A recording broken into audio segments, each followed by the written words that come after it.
रूस और यूक्रेन के बीच जारी जंग में तबाही का जो मंजर आप देख रहे हैं, उसकी की पूरी पृष्ठभूमि पहले ही लिखी जा चुकी थी। रूसी सेना के लिए जमीन तैयार करने के लिए वैगनर ग्रुप पहले ही यूक्रेन में घुस चुका था, लिहाजा युद्ध होना तय था।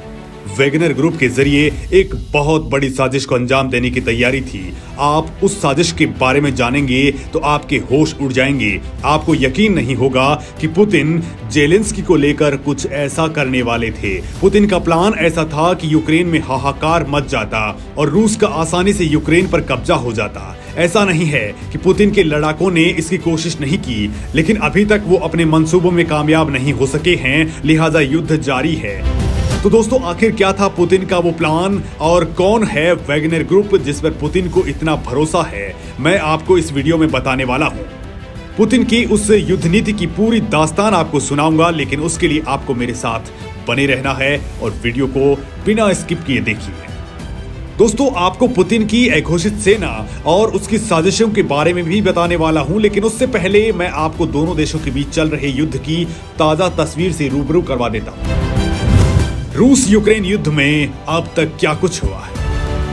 दोस्तों, यूक्रेन रूस के बीच जंग का आज 22वां दिन है। 6 देशों ने यूक्रेन में मानवीय स्थिति पर चर्चा करने के लिए यूएनएससी की आपातकालीन बैठक बुलाई है। तो वहीं रूस और यूक्रेन के बीच वार्ता को लेकर ऐसे कयास लगाए जा रहे हैं कि दोनों देश शांति समझौते के एक हिस्से को जल्द ही अंतिम रूप दे सकते हैं। हालांकि फ्रांस के विदेश मंत्री ने कहा है कि रूस यूक्रेन के साथ केवल बातचीत का नाटक कर रहा है। वहीं अंतर्राष्ट्रीय न्यायालय ने रूस को यूक्रेन पर तुरंत हमला रोकने का निर्देश दिया है।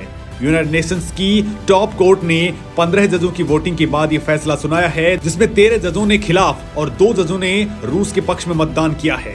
आईसीजे में भारतीय जज जस्टिस दलबीर भंडारी ने रूस के खिलाफ वोटिंग की है। हालांकि रूस यूक्रेन मुद्दे पर भारतीय जज का ये कदम अंतर्राष्ट्रीय मंच पर भारत की आधिकारिक विदेश नीति से बिल्कुल उलट है। दोस्तों, अंतर्राष्ट्रीय अदालत ने रूस को यह सुनिश्चित करने को कहा है कि उसके समर्थन वाली दूसरी सेनाएं भी यूक्रेन में मिलिट्री ऑपरेशंस नहीं करें। हालांकि यूएन का स्थायी सदस्य होने के कारण रूस के पास वीटो पावर है और अक्सर आईसीजे का आदेश नहीं मानता है। ऐसे में ये देखना बहुत दिलचस्प होगा कि आईसीजे के इस फैसले पर रूस की क्या प्रतिक्रिया होती है। तो वहीं अमेरिकी विदेश मंत्रालय के प्रवक्ता ने आईसीजे के इस आदेश का स्वागत किया है, जिसमें रूस और यूक्रेन में सैन्य अभियानों को तत्काल बंद करने के लिए कहा गया है। दोस्तों, अमेरिका ने कहा है कि हम रूसी सरकार से कोर्ट के आदेश का सम्मान करने और अस्थायी उपायों का पालन करने का आग्रह करते हैं। हम यूक्रेन के साथ खड़े हैं। तो वहीं दोस्तों, युद्ध के 22वें दिन यूक्रेन की ओर से दावा किया गया है कि उसने रूस की सेना को भारी नुकसान पहुंचाया है। इसके साथ ही राष्ट्रपति जेलेंस्की ने एक बार फिर से नो फ्लाई जोन का जिक्र करते हुए कहा कि नेटो यूक्रेन के ऊपर नो फ्लाई जोन लागू करे, जिसके चलते रूसी हवाई हमले बंद हो सके। हालांकि हर बार की तरह अमेरिकी राष्ट्रपति जो बाइडेन ने जेलेंस्की की मांग को ठुकरा दिया है और यूक्रेन को नो फ्लाई जोन घोषित करने से साफ इनकार कर दिया है। हालांकि दोस्तों, बाइडेन ने यूक्रेन के लिए $800 मिलियन की सैन्य मदद देने की घोषणा की है। बाइडेन ने कहा है कि इस पैकेज से यूक्रेन को बहुत बड़ी मदद मिलेगी। इसमें 800 एंटी एयरक्राफ्ट सिस्टम्स भी शामिल हैं, जो रूस के हवाई और हेलीकॉप्टर हमले को रोकने में सक्षम हैं। बाइडेन ने कहा है कि राष्ट्रपति जेलेंस्की के आग्रह पर हम ये मदद भेज रहे हैं, जिसमें 9000 एंटी आर्मर सिस्टम भी शामिल हैं। दोस्तों, यूक्रेन के लिए अमेरिका ने जिन हथियारों की घोषणा की है उनमें लंबी दूरी की मिसाइल रक्षा प्रणाली, कामिकाज ड्रोन, विमान रोधी स्टिंगर मिसाइलें और सेंट जेवलिन स्वनिर्देशित मिसाइलें शामिल हैं, जिससे कि रूस के विमानों और बख्तरबंद वाहनों को तेजी से उड़ाया जा सके। दोस्तों, मैं आपको बता दूं कि रूस ने अमेरिका और दूसरे पश्चिमी देशों को चेतावनी दी थी कि अगर वो यूक्रेन को सैन्य साजोसामान भेजते हैं तो वो उसे बर्बाद करके रख देगा। पुतिन की इस धमकी के बावजूद अमेरिका ने यूक्रेन को हथियारों की सप्लाई जारी रखी हुई है और इस मामले में जानकार मान रहे हैं कि इससे युद्ध की ज्वाला और भड़क सकती है, क्योंकि यूक्रेन को मिल रहे अमेरिकी हथियारों की बदौलत ही वो अब तक रूस के सामने खड़ा है। तो वहीं दोस्तों, अमेरिका के इस ऐलान को रूस ने उकसावे वाली हरकत बताया है। दोस्तों, पुतिन ने साफ साफ कहा है कि रूस को अमेरिकी प्रतिबंधों और सैन्य मदद से कोई फर्क नहीं पड़ने वाला है। यूक्रेन में रूस का मिलिट्री ऑपरेशन तब तक जारी रहेगा जब तक यूक्रेन उनकी शर्तें नहीं मान लेता। पुतिन ने एक बार फिर से कहा है कि यूक्रेन में हमारा ऑपरेशन तयशुदा योजनाओं के मुताबिक आगे बढ़ रहा है। कीव और दूसरे शहरों के करीब रूसी सेना की मौजूदगी कब्जे के लिए नहीं है। हम यूक्रेन पर कब्जा नहीं करना चाहते। यूक्रेन को हमारी जायज मांगे पूरी करनी होंगी। दोस्तों, मैं आपको बता दूं कि रूस ने यूक्रेन के सामने 3 शर्तें रखी हैं। पहली शर्त है यूक्रेन नेटो में शामिल नहीं हो और इसके लिए वो लिखित गारंटी दे। दूसरी शर्त है यूक्रेन अपनी सेना की ताकत कम करे और तीसरा लुहांस्क और डोनेस्क को स्वतंत्र देश के तौर पर मान्यता दे दे। हालांकि 21 दिन की जंग के बाद भी जेलेंस्की झुकने को तैयार नहीं है, लेकिन जेलेंस्की अब कहने लगे हैं कि वो नेटो में शामिल नहीं होने वाले हैं। और बड़ी बात तो ये है कि वो डोनेस्क और लुहांस्क पर भी बातचीत करने को तैयार हो चुका है। तो वहीं दोस्तों, रूस के रक्षा मंत्रालय ने ऐलान किया है कि उसने यूक्रेन में सैन्य साजोसामान को पूरी तरह से खाक कर दिया है। दोस्तों, रूस और यूक्रेन के बीच जारी जंग के हालात के बारे में आपने जान ही लिया है, लिहाजा पुतिन की अब उस रणनीति के बारे में आपको बताने वाला हूं जिसकी किसी को भनक नहीं लगी। आखिर कैसे पुतिन ने यूक्रेन में युद्ध के लिए रूसी सेना को जमीन मुहैया कराई, कैसे बिना लड़े पुतिन यूक्रेन पर कब्जा करने की तैयारी करते रहे थे, और इन सारे राजों से मैं आपको पर्दा उठाने वाला हूं। यूक्रेन में पहले ही घुस चुकी थी पुतिन की प्राइवेट आर्मी। जेलेंस्की की हत्या की थी पूरी तैयारी, नहीं मिल पाई अब तक सफलता। दोस्तों, यूक्रेन पर हमले की पुतिन ने तैयारी बहुत पहले ही कर ली थी। किसी को उस युद्ध नीति के बारे में पता ना चल सके, लिहाजा वो पूरी दुनिया भर से ये कहते रहे कि उनकी यूक्रेन पर हमले की कोई योजना नहीं है। लेकिन उन्हें अच्छी तरीके से मालूम था कि यूक्रेन पर हमले का आदेश उन्हें कब देना है।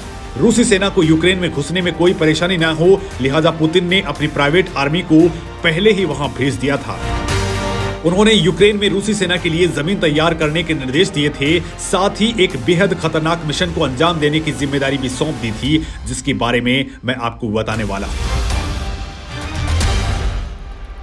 लेकिन दोस्तों, इससे पहले मैं आपको पुतिन की इस प्राइवेट आर्मी यानी वैगनर ग्रुप के बारे में बताता हूं, आखिर ये क्या बला है। दोस्तों, वैगनर ग्रुप पर रूस की सरकार के लिए गुपचुप तरीके से काम करने का आरोप लगता रहा है। इस ग्रुप को रूस की निजी सैन्य कंपनी के तौर पे जाना जाता है। इस संगठन पर दुनिया भर में अलग अलग देशों में रूसी सरकार के लिए छद्म युद्ध छेड़ने के आरोप भी लगे हैं। खासकर लीबिया, सीरिया, मोजाम्बिक, माली, सूडान और मध्य अफ्रीका के देशों में ये समूह गृह युद्ध का भी हिस्सा रहा है।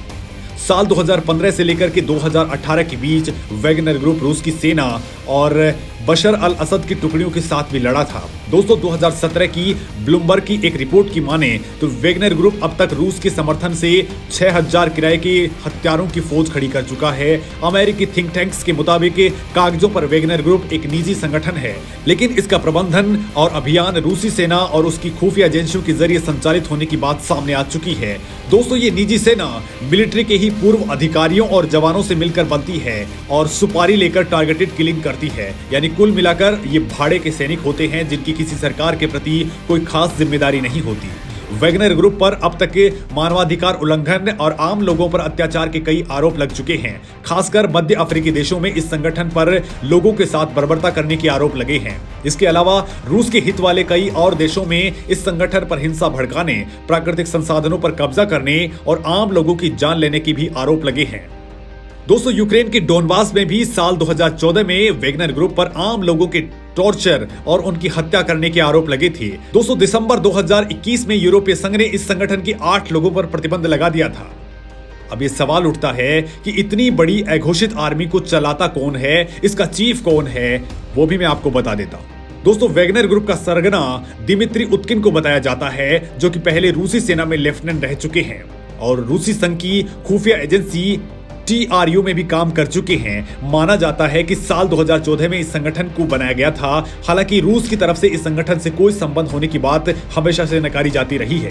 दोस्तों, अब पुतिन के उस घातक साजिश के बारे में आपको बता देता हूं जिसको अंजाम देने का जिम्मा इसी वैगनर ग्रुप को दिया गया था। दोस्तों, खबरों की माने तो पुतिन ने वैगनर ग्रुप को जेलेंस्की की हत्या करने की जिम्मेदारी सौंपी थी, लेकिन 3 बार कोशिश के बावजूद वो अपने अंजाम में सफल नहीं हो सके। यूक्रेनी सैनिकों ने उनकी इस कोशिश को नाकाम कर दिया। दोस्तों, आपको यह भी बता दूं कि यूक्रेन के राष्ट्रपति जेलेंस्की भी पुतिन पर उनकी हत्या की साजिश रचने का आरोप लगा चुके हैं। लेकिन कहते हैं कि प्यार और जंग में सब जायज है, लेकिन युद्ध में किसी देश के राष्ट्राध्यक्ष की हत्या करवाने की साजिश को कहीं से भी जायज नहीं ठहराया जा सकता है। चाणक्य की युद्ध नीति में भी इसका समर्थन नहीं है।